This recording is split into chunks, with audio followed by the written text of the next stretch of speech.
in innings on this. In 1985, Mickey Mantle was reinstated after being banned from baseball for several years. Now, I don't know if you know this, but I'm going to ask you the question anyway. Didn't Mickey Mantle kill somebody? Is this the guy who killed somebody? I meant to look it up before we started, but I was reading other stuff. Is Mickey Mantle the guy who killed somebody? Or allegedly killed a guy in the stands, like ran up in the stands and killed a guy? I never heard anything about that. Somebody did. One of these Hall of Fame baseball players, and my mind is telling me that it was Mickey Mantle. I got a couple more of these. You can look it up for us to clarify. But some baseball players, some oldie back in Babe Ruth type days, Ty Cobb type days, killed a guy in the stands. And I'm only assuming it's him because, well, the other reason I'm assuming it's him is because he's being reinstated for some reason. But he was out of the game for some reason. On this day in 1999, the great one, Wayne Gretzky, announced his retirement from the National Hockey League after the game on April 18th. So I guess he announced on the 16th that he would be retiring on the game on the 18th. So in 2 days we'll probably be. Oh, that was Ty Cobb. Ty Cobb. I even said Ty Cobb. Yeah, okay. Yeah, one of those dudes. Yeah. That was in 1912, though, man. Oh, my bad. God. My bad. I knew one of those, like, playing black and white, baggy pants wearing dudes killed a dude. Yeah. On this day in 2000, Michael Jeffrey Jordan allegedly played the final game of his career in Philadelphia. The artist formerly known allegedly, this happened. If you ask me, Michael Jeffrey Jordan played his last game on June 14th of 1998 was the last time. Against the Jazz. Right. That was the last time Michael Jeffrey Jordan played. Some imposter scored 15 damn points in a whole game. 15 points in a game. And I say that alongside the name Michael Jordan. No one's going to believe me. It's ridiculous. On this day in 2000, the Patriots used the 199th pick in the sixth round of the NFL draft to draft the greatest Tom Brady. And on the side note, today is the birthday of one Lou Alcindor, now known as Kareem Abdul-Jabbar. So it's not on my list here, but I did see it somewhere, and I did want to mention that as well. One of my favorite players of all time. You know, all right, so did you know Kareem Abdul-Jabbar used to date Pam Grier? Ooh, that's a good look. That's a good look. Yeah. But here's the deal though. When he was heavy into that Muslim religion, and he told her that he wanted to get married, but he wanted to get married within the week. Nah, you can't just lock Foxy Brown down. What? And look, and if she couldn't do that, then he was gonna marry somebody else. Yeah. So she was like, within the week, she finally told him, like, yeah, I just can't do this because I'm not willing to convert, all of that. Yeah. That broad was Foxy Brown. Are you crazy? That's like that broad was the Beyonce of her time. And a week later, he was married, and I think it's the same chick he married to right now. That's weird. Like, yeah, that dude. Like, again, here's compartmentalization for you. Love Kareem Abdul as a player, but everyone has said that dude is a weirdo, and very smart too. Like super intelligent, but a weirdo, dude. Like a weirdo personality wise. But see, that's what I was telling you earlier. Remember, what was that? Monday or Tuesday? That's what I was telling you. In order to be great, you have to have some weirdness. There's a weirdness to him. I mean, there are people who are great at things that aren't necessarily weird. I mean, and then weird is like weird is a matter of perspective too, though. Like we just got to talking about Tom Brady. It's like, what's the weirdness in him? Like, Tom Brady went from being weird when he wasn't nobody, but then when he became somebody, this dude is like all on like print magazine covers and all kind of got a supermodel wife and like supermodel mini kids and a moat around his crib. Well, there's that. Well, you know what? See, almost. Yeah. The hell he got a moat for in 2015. I used to have a moat around my crib. It wasn't on purpose though. It had bad drainage. I know. Right. The drainage was terrible. Had to get some dudes out here to dig a trench around my crib and put some pipe down there. Yeah, dude. I ain't want no West Nile virus around here, dude. I ain't want no mosquitoes hanging around the standing water. Next thing you know, I got West Nile virus and everything is shot to hell. I'm telling you, boy. Ain't no joke. All right, yeah, I had to drop that on this day to kind of break up the whole Aaron Hernandez thing. Just the last thing on him, real quick, since we were there, and I don't want to have to hit it later once we get on our NFL stuff. Apparently, he's on suicide watch at the MCI Cedar Junction, and as soon as I read it, I realized it's probably just probably protocol, because that's a tough Protocol, thing. Yeah, it's a tough thing when you tell somebody you ain't never getting out of jail ever. Yeah, you got to watch them for a minute and let it settle in a little bit, and let everything calm down within his brain before he get his shoestrings or his belt and start hanging himself from the piping or something. Which I wouldn't be mad. If he do end up killing himself in there, it's gonna be on the next episode of Law and Order SVU. Yeah, and then two, if he does, then the baby mama can lie to the kid and was like he died in Afghanistan or something crazy like that. She can give him some stupid ass dumb excuse or some dumb lie about her daddy. She got until he gets grown, old enough. Yeah, and he starts Googling. It's like, wait, you mean Afghanistan is right around the corner? Yeah, that's where your dad did his shooting at. Right around the corner from your crib. Idiot, stupid idiot. But in bigger and better news, we do now have all of our NBA playoff matchups set. Yes. It's going down. I'll give you guys the schedule here in just a second. But first, I'm going to just run down, rapid fire, the matchups, and we'll try to talk a little bit about each one of them. In the Western Conference, we'll start there.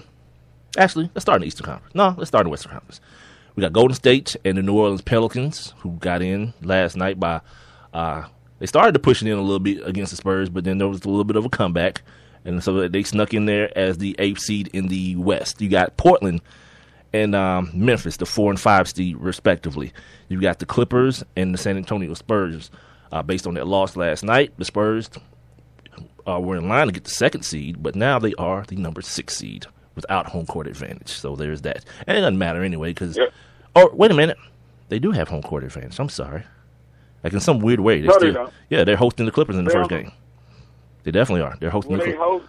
No, I'm lying. That's not. I'm sorry. That's not how they have it. Because you know how usually the home teams at the bottom, they just kind of just have it on here this way on the NBA app. I'm sorry. And then you have Houston and Dallas, the 2-7 seed, respectively. Then in the Eastern Conference, you have the Boston Celtics and the Cleveland Cavaliers. You then have the Milwaukee Bucks. I'm sorry, Boston 7, Cleveland's 2.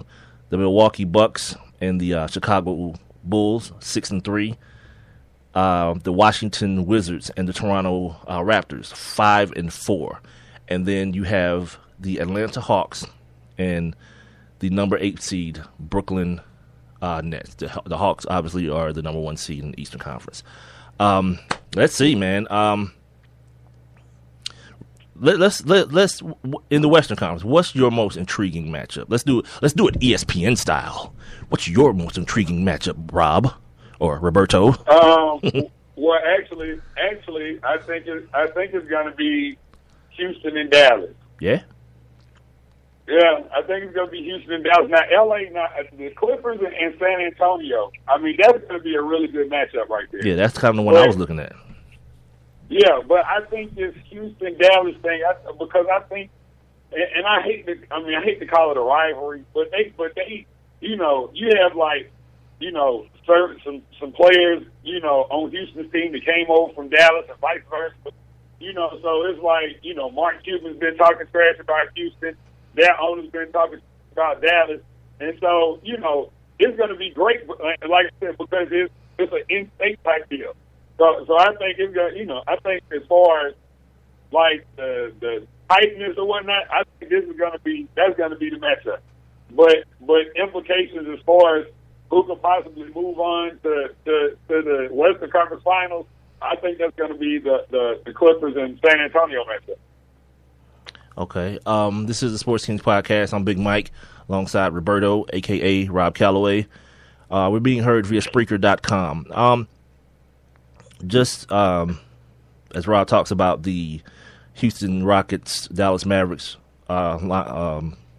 situation, or series.